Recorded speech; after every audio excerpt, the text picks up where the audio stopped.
Advanced technologies, demands for social equality, and the pandemic's lingering impact have changed the future of work, including what we expect from it and its future leaders. But let's have ourselves a pocket sized pep talk because the traditional single focused leaders aren't effective in today's workplace. They don't attract talent or garner the best results from their team. Today's times and employees demand a different kind of leader, and you're going to meet one today. A Pocket Sized Pep Talk, the podcast that can help energize your business and your life with a quick, inspiring message. Now, here's your host, Rob Jolles. Today's guest, Joe Davis, has spent 37 years at BCG, the Boston Consulting Group, and is currently chair of BCG's Center for Inclusion and Equity. Joe earned his BA from Whitman College and his MBA from HBS.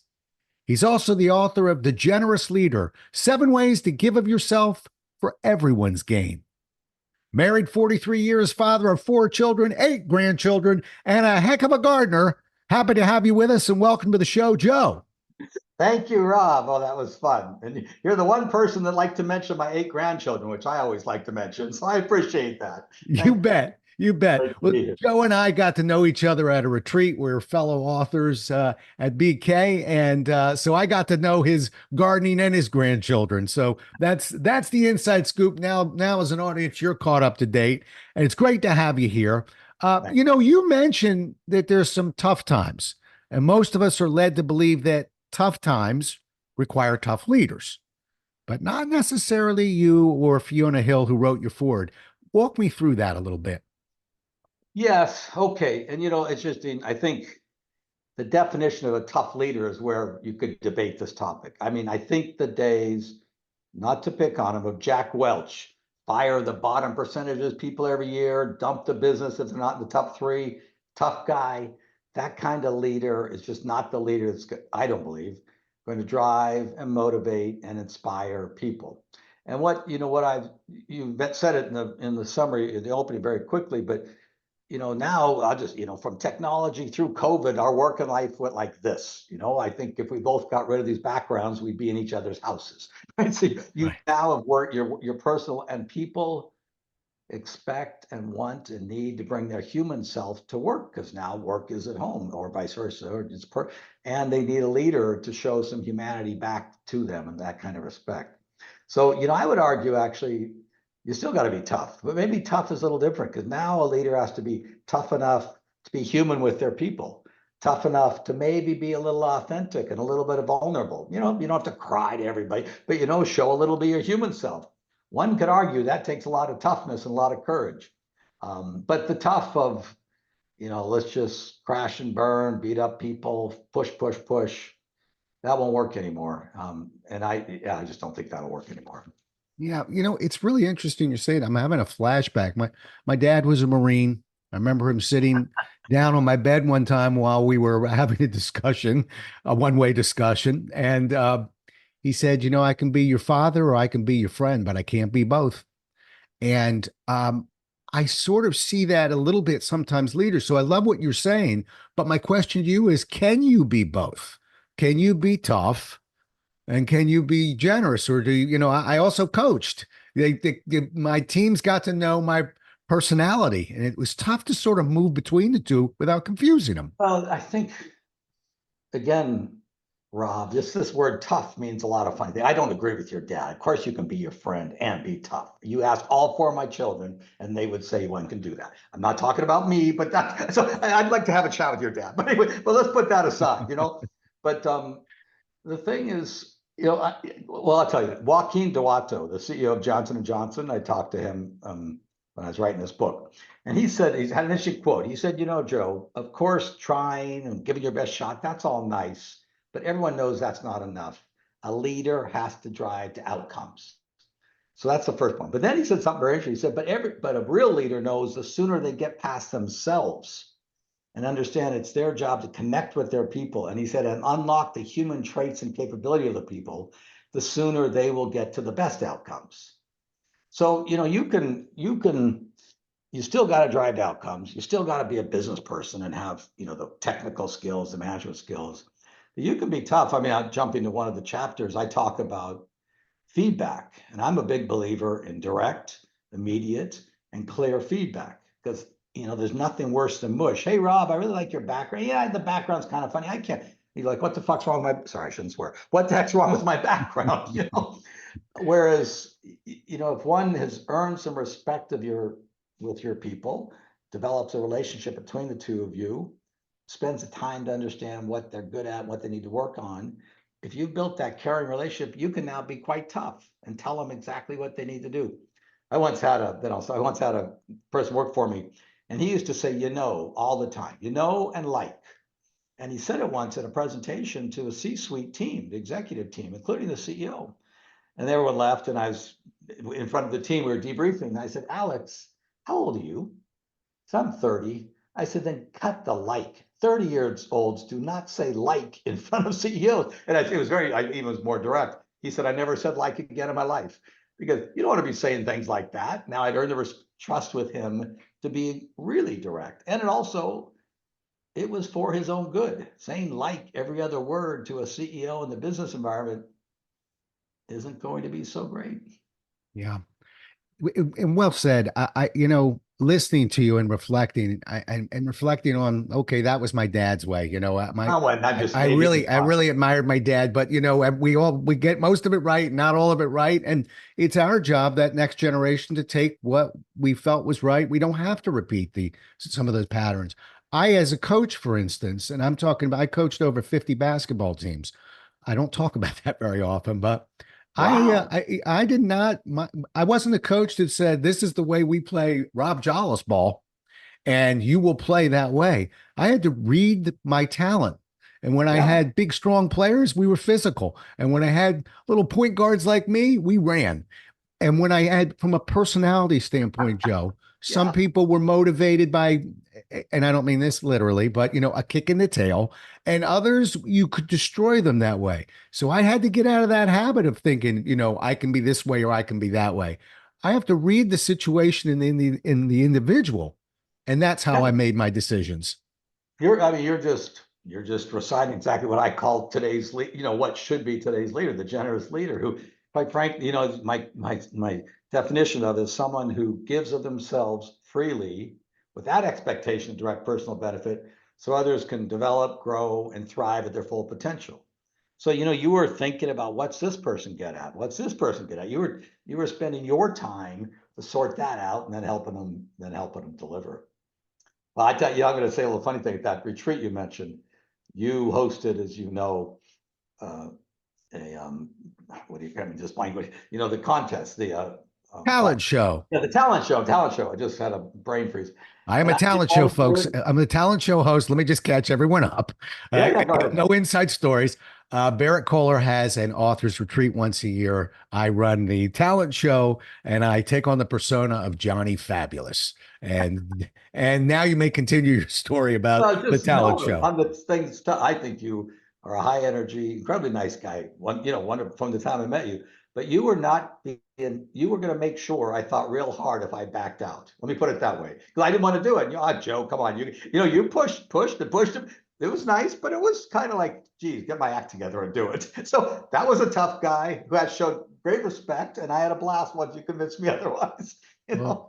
I appreciate that. So what we're pulling from you right now is that, yeah, tough times require tough leaders, but we're not talking about the 1950s where a tough leader is going to shout in somebody's ear. Maybe it's just we're talking about courage. Maybe we're just talking about some other elements of leadership. I think that we misuse the term a little bit. Yeah, and I think the other thing is, I mean, we all remember the advertisements of IBM. No offense to IBM, the white shirt, the blue, everyone was the same. You were a cog in the wheel. You went to Right. work, you went home. Leave it to Beaver. Those days are over, and our employees will not accept that. So you can't do that. They will quit. The best ones, maybe if you're stuck, you're stuck. The best will quit, and that's the price. I mean, Facebook's an incredible company, right? Does wonderful stuff. But I don't know how many friends you have. I have more kids, kids of my friends who go there 2 to 5 years, but they don't stay because it's just not. It's a great company, I get it, but the environment's not quite what they want to be, and they can walk. They can walk. Yeah.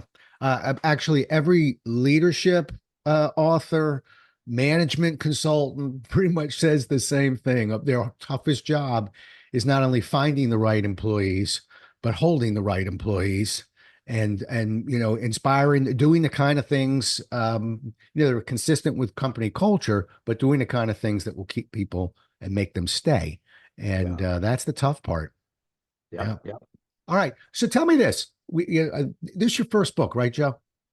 Yes, sir. My first book. He's I got to look worked so like it's hard his in my last life. book too. I'm just Well, I reading. don't know. I just feel like at BCG, I worked so many hours for so many weeks. I don't know where a book would have been unless I Yeah, I slowed down got a you. little bit, you know? Okay. So first time author. Well, I got two questions for you. First, book came out recently. When did the book come out? April 9th. Okay. So that doesn't count as one of my questions. So my question is, Um, has it been as joyous as you expected it to be? The experience now that you're on the other side of the mountain and the book is out and you're preaching and talking this book up. Has it met its expectations to you?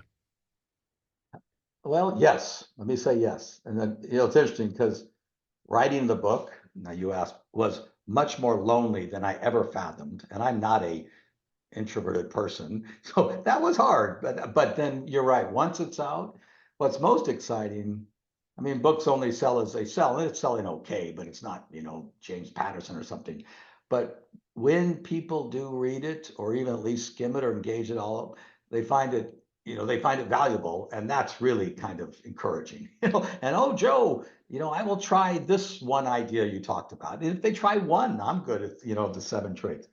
So that's been more, I didn't know, when I released it, I said to a friend, oh my gosh, what if it's terrible? They said, well, it's too late now, buddy. And if it's that bad, no one will know anyway. So don't worry about it, except for you. And that's your own problem. Yeah. So Well, yeah, joyous is a good word. It's a big word, but it's a good word. good. Well, I'm going to tell you right now, with the publisher that you have, there's no chance that book was going to be bad because, listen, there's self-publishing, there's hybrid publishing, to each their own, conventional publishing. But when a conventional publisher gets, and Barrett Kohler's not a large publisher, still gets Right. 12 to 1300 submissions a year, publishes about 80 books. That means you got a good book, or a conventional publisher isn't going to grab that book. They're in business to sell books. The Generous Leader, by the way, that's the name of the book, folks. 7 Ways to Give of Yourself for Everyone's Gain. Joe is very underplayed and understated. This is his first book. Wait till you hear him on his third book. He'll be a lot louder. But I'm going to be the voice of Joe. Take a look at it. Go to Amazon. Take a look. We're gonna get more into the book. We're gonna convince you to take a look, but take a look, and most importantly, if you decide to buy it, we hope you do. Read it and write a review. All right, we're now back to today's program. Tell me, and then I'm going to get at some leadership pieces. But because it's your first book, that last question I wanted to tuck in was why. You're a busy guy. Why write a book? Okay. I have 4 reasons. I'll go quickly. One, 4? well, Okay. no, well, I'll go quickly. Trust me. A lot of my friends, after I led BCG North America through COVID, said, wow, you should write about leadership and management. That was number 1. And they're friends I trusted. 2, I had created a list when I was 13 of life's goals. It's quite an interesting list, Rob, if we're ever together one. I want to show. And on there was get something published. I had lost that list for like 40 years, but I found it. I said, oh, I guess it was a bucket list that I didn't know. Third, I'm leaving BCG at the end of the year, and writing a book can open all kinds of interesting doors. I've realized now. But the most importantly was I figured I wanted to add my voice to this idea of whether it's generous leader, leading with the heart, servant leader. They're all roughly the same thing.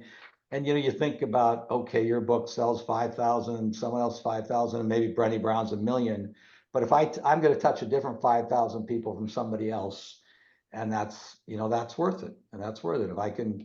I had a friend who said, Joe, if you move 8 people in their leadership skills, that'll be worth it. Now my goals are higher than 8 now. Yeah, But that we're was at going to the get end of the higher. day, that was the real reason is All right, so sell me a little bit. I'm your editor right now, and you're coming to Barrett Kohler, and that's a great argument you've just made in terms of, okay, that's why.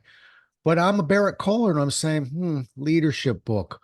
What makes it a little bit different than some of those other leadership books that I've got in queue that I'm going to be looking over right now? Okay. And guess what? You answered it well, or we wouldn't be having this conversation.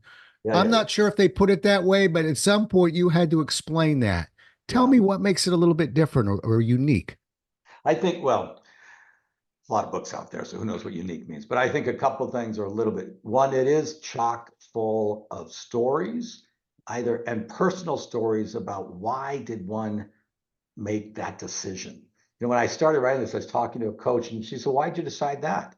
I said, well, that's just like common sense or is, intuition. She goes, you can't write intuition in a book. How's a 28-year-old going to know? So there's a lot of stories, my stories. And then I interviewed a handful of executives and I asked them to push deep. They, I do. I said, why do you do that? Although, why do you do that? Eventually someone would come back to them. My dad trained me like this. So I tried to get underneath what was so there's good stories that are pretty personal. And then not to told my daughter, but my daughter said, Dad, I like this because each chapter has actions I can take. It's not a lot of theory. It's not hypothetical. Here's things you can do. You can read one chapter and do something. So good stories that people can relate to that are, I think, inspiring, and two, real actions one can take, not something you have to figure out now. What did they say and what should I do now? Yeah. That's probably a little different from a lot of the books. Okay. So next time you get that, would you be a little more excited about that? Because I am. And I'll tell you why. I I'm know, Rob. excited about any book. Listen to Pocket Sized Pep Talks. Um, every fifth author I get on, you'll hear my tone change a little bit. I'll get a little excited. You know, you know me as Johnny Fabulous, the talent show guy, but in fact, I'm a corporate trainer for over 40 years, 31 on my own. What moves the needle for me is not just information, not a participant guide, not a book, but some sort of eye towards implementation. You've inspired me, Joe. You've motivated me. You taught me some things. But what really gets me moving is, well, what have you done to help me take this from conscious competency, where, all right, I know what I'm doing as long as I got Joe's cheat sheet job aid in front of me, to I'm just applying it and living it and using it.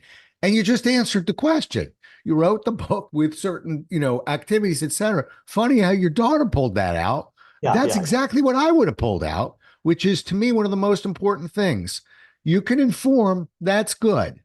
Uh, but to be able to go a step further and help people figure out how to make this muscle memory, how to actually apply it, kudos to you. Thank you. Congratulations. That's a big piece. Did you just wake up one morning and go, that's the way I'm going to do it? Or did somebody say you might want to keep an eye on that? I'm a very action-oriented, get shit done type of person. That's the only type of book I would have written. All right.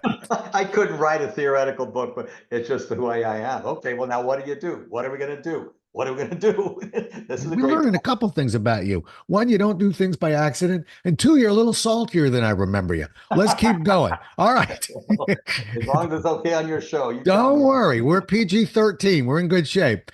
Uh, I will tell you, just as an aside, the corporate trainer in me, catch me with a beer in my hand, catch me at dinner, catch me on a weekend. I'll match you word for word. But I'm trained by Xerox. We don't go near them, and they just don't come out of me. Not during the 8 to 5 hours. All right, let's do something for the audience now. We talked about around the book. Let's talk in the book. You talk about 7 traits of a generous leader. We can't go through all 7, but I'm going to put you through your paces. Cherry pick a couple for me. But if you're walking that dog, if you're listening in that car, pay attention now, because we're going to give you a couple of actionable items. Okay, tell me some things a couple of traits that'll stick. Okay, first one I would say, what I call in the book generous listening, or really listening to learn. I think this is critical, Rob. Quite frankly, we want to talk about the state of our country now. If each side took the time to understand the other side, where they're coming from, and listen, still disagree, that's cool. We'd be at a much different place. So really listening to learn. And I'll tell you a very quick story. Scott Kirby, CEO of United, asked him about this, and he told me a story. When people become a vice president level, he interviews them. One day he was talking to 3 heads of operations, and he asked them, what do the technicians, the mechanics need? He calls them technicians. So, well, sir, they need parts at the airports. And think about it. You and I are on the plane. The pilot comes on mechanical, we can't go anywhere. And then you see the guy with the yellow vest. And you think, oh my gosh, I hope he can fix it. And if they can't fix it, it's because there's no part there. It's demoralizing for them. And he thought, he listened to each of those guys, and he actually did something. He put more parts in the airport. The spreadsheet junkies said, don't do that. It ties up working capital, even got drilled by the analysts. But he said, no, I'd rather motivate and inspire this group of people by asking the questions and listening and taking action. So I think that, and the other thing there is asking questions and listening. Google did a search study, Project Oxygen, important, looked at 80,000 executives, but their management. And what made the best managers? They were good coaches. What made them good coaches? They engaged. How they engaged? They asked questions and they listened, and they over and over. So that is, I think, a very easy thing to do. You have to get past your own ego. You have to get past being tough and thinking you know the answers to it, and have the courage to ask when you don't know.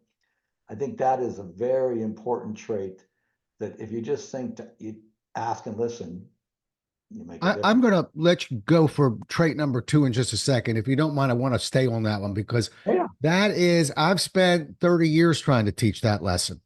It's a really difficult lesson. Most people, when you say, hey, Joe, I think it might be a good idea if you ask questions and listen, they won't go, never heard that before. What do you want, another planet? Got it. And by the way, I do it. Well, no, you don't. A lot of us are unconsciously incompetent. We don't know that we don't know. So help me out. Help the sales trainer out. You got a lot of salespeople listening who think they're asking questions and listening. How do we, now that you put it on the table, do you have any tips or ideas of how to actually make that lesson stick? Because if you do, Joe, it might be the most important communication lesson that you could possibly teach a human being. Well, okay, 2 things. One thing, I just think you have to understand you can't possibly know all the answers and have all the in the world. So someone knows something that if you take what they know and what you know, you're going to get better data. You're going to go to a better place. So I actually, and here's a little phrase I like to use, and I use it for years at work with myself and people I work with: engage the skeptics, uncover the no's. And rarely is a noologist a blocker. Maybe 1 out of 1,000 actually is a pain, they're blocked. Most of them know something you don't know. I mean, you put those 2 things together, what you know, what they know, you're going to have a deeper insight and make a better decision.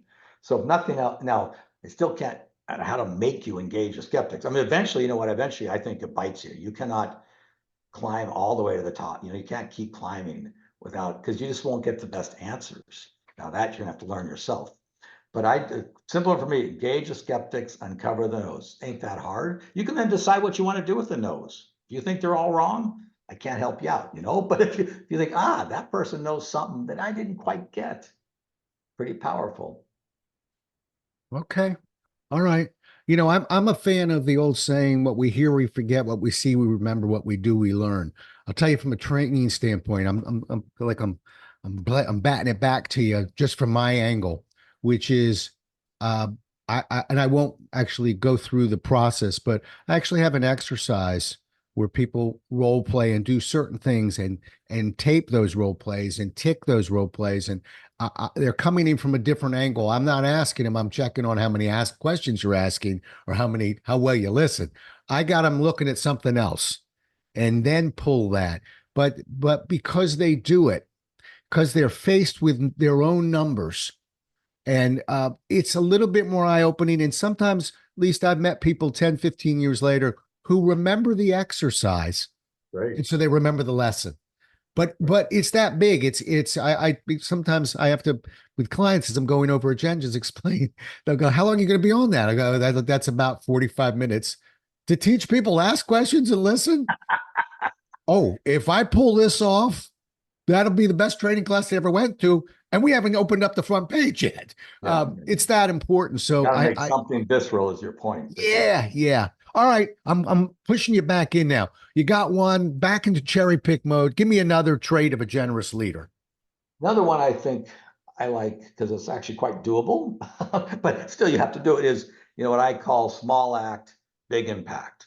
And we all remember the star on the top of the kindergarten paper, and we like that star, and who cares what the paper was? We like that star. And I will tell you, I have talked to we all know this, person after person who, just tell me great job, you send an email to me and copy the team or my boss, you feel awesome. And it's not very hard. Someone said to me, or recognizing their birthday, or if you're in a meeting with a bunch of people on Zoom or in a room, say hello to the most junior person. The boss says hello to the most junior person. Everyone looks, oh wow, well, it just sends a whole different. And it took you 1 second to do that. A colleague of mine said she'd loved it if she would tell her manager something, say on Thursday, and on like my kids got a big soccer tournament on Tuesday. If they say, hey, how'd that soccer tournament go? She'd just be blown away. And it's a matter of seconds here or a couple minutes. And she just you remembered me, you had the respect to remember me, you took time to ask about me. She'd follow them everywhere. So this whole idea, and I can go through other stories, we all know them, of just taking the time. I've talked, as I tell this story, people others tell me, so I knew a CEO that Friday afternoon, they would write 3 congratulatory notes every week.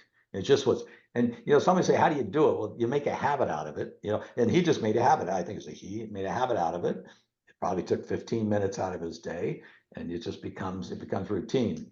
And me, I say happy birthday by email to, at one point, 3 or 4,000 of my people. Now I made a habit out of it, but I use my calendar. I put it in the calendar, and then my assistant helped me. It's 1 sentence. Happy birthday. Hope you have a great day. You don't have to write a novel. They're moved. So that's the other one. That's one I could tell other stories, but is this whole idea of small impact, small act, big impact.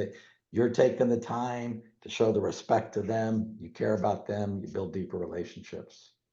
Love it. I love it. I really do. I think one of the biggest mistakes, and again, I'm following your lead here, but I think that managers traditionally are very kind of stingy with recognition because they're looking for big acts, not small acts, as you said. I'm looking for the person who just knocked it out of the park. And yet I love what you were saying because, now I'm putting on my basketball coach hat. My superstar guarded their superstar. Okay. They kind of cancel each other out. My teams will succeed and improve based on how I develop that mid talent. And if I'm waiting for them to hit home runs all the time, I'm going to be in trouble. I like the fact you're walking in the room and immediately going after the person who doesn't hear it quite as often. Because I already know, Joe, if I'm that guy, I'm not going to hear that and go, wow, well, I'm going to be extra lazy tomorrow. You just inspired me. You just did something. And so I wish more leaders were more generous with their praise. And, just being at the desk on time, getting a small assignment done right the first time, whatever it is, find something. Whatever you're praising is not going to go backwards. But you know what we have to guard against, right? We got to guard against somebody trying to couple it with, now, Joe, if you'd only apply yourself over there, and now it's all for naught. Or congratulate somebody. You don't. All of our kids got the trophy for the last place in the soccer league. Really? Last place? I mean, no offense, but so you also don't want to, oh, you got up today. Congratulations. No, you better get up. I thought it was funny you're talking about basketball. I remember I used to play basketball. I made it through 1 year of high school. But, we practiced. If I'd shoot a layup with my left, the coach said, good left. That's a minor shot, but that was hard doing, the left hand. Oh, but yeah. you want to learn that like that. That meant more to me than anything else I did when I had a nice layup with my left hand. Like, how mundane is that? And if the person called it out, Yeah. powerful. Yeah. Well, and it's going to make you work harder on it. I'll tell you one other Yeah. small act. You mentioned Go being ahead. on time. One thing leaders can do better, and I hear this over, is actually be on time themselves for meetings. They think they're damn busy, but I've had more people say to me, Joe, you're on time, and it just shows you actually care and respect me. I know your time's more important, but actually you put both of us as important. And I get it, people get busy, but really just be on time, or send a quick note. I'm going to be 5 minutes late. You just want all kinds of brownie points, or tell your assistant to do it. I mean, whatever the method is you want. Well, Sorry, walk it's the such a walk. small act that shows. Absolutely. Walk the walk. Yeah. I was always surprised with the few managers that I had that wanted to do very small things with the team or whatever. And I remember thinking, "You're just gonna go to McDonald's with us? You eat a McDonald's burger? You know, really?" But I tell you what, we would run through a wall for them. You know, you Yeah. bring up an interesting point in terms of you willing to kind of walk that walk.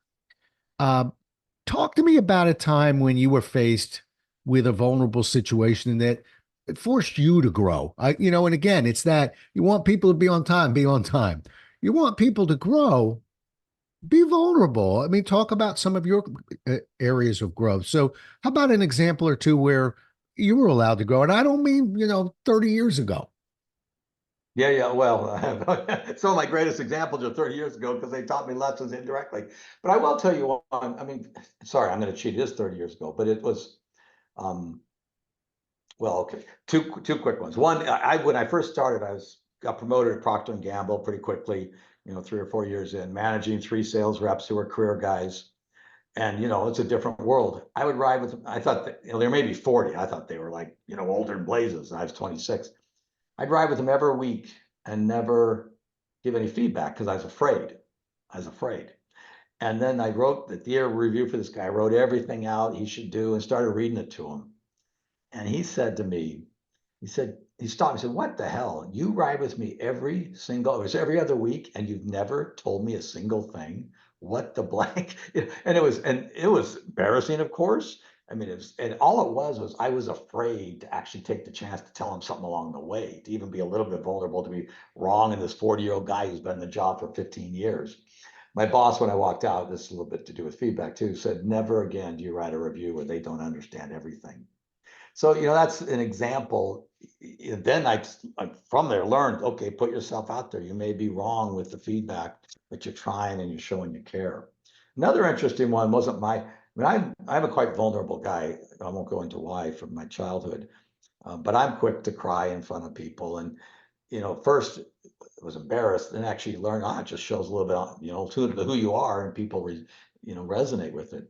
But another good example, it wasn't my vulnerability, a simple one. One time I didn't know how to do something, and I thought, okay, I better walk down the hall and ask my manager. And I walked down the hall and asked him, and I probably should have known how to do this.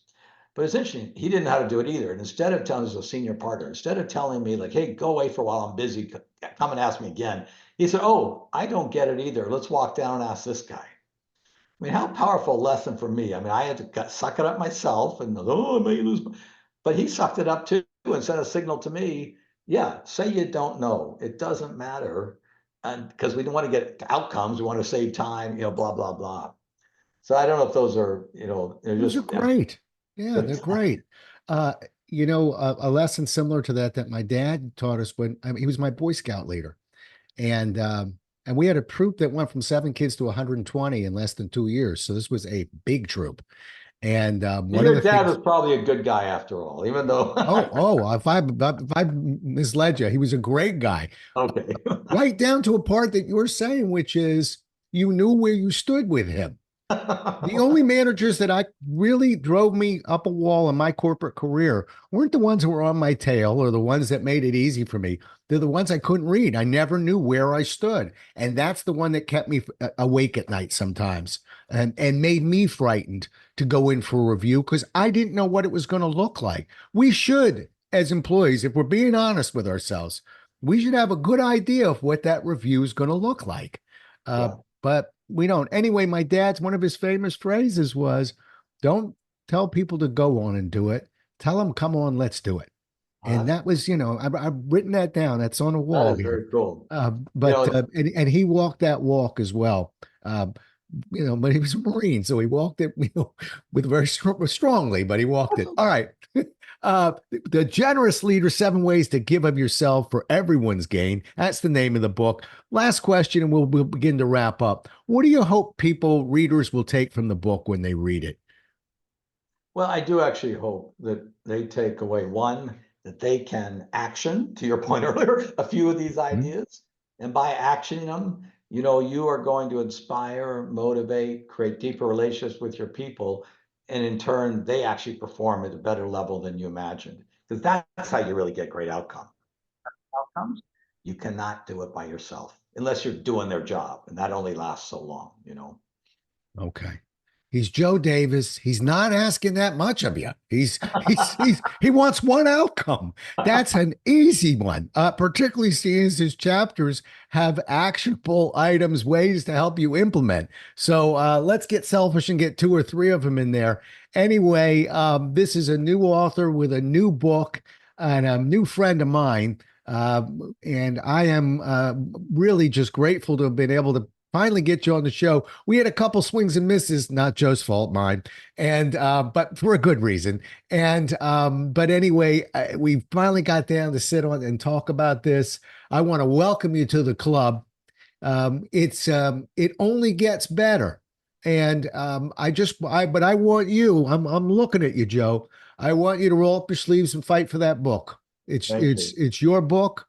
And that means, it doesn't mean you throwing it at people. It means, just like we were talking before, don't be afraid to tell people it's a heck of a book. It would mean a great deal for me if you took a look at it and read it, and let me know what you thought of it. And that's a fair statement to make to anybody. You earned it.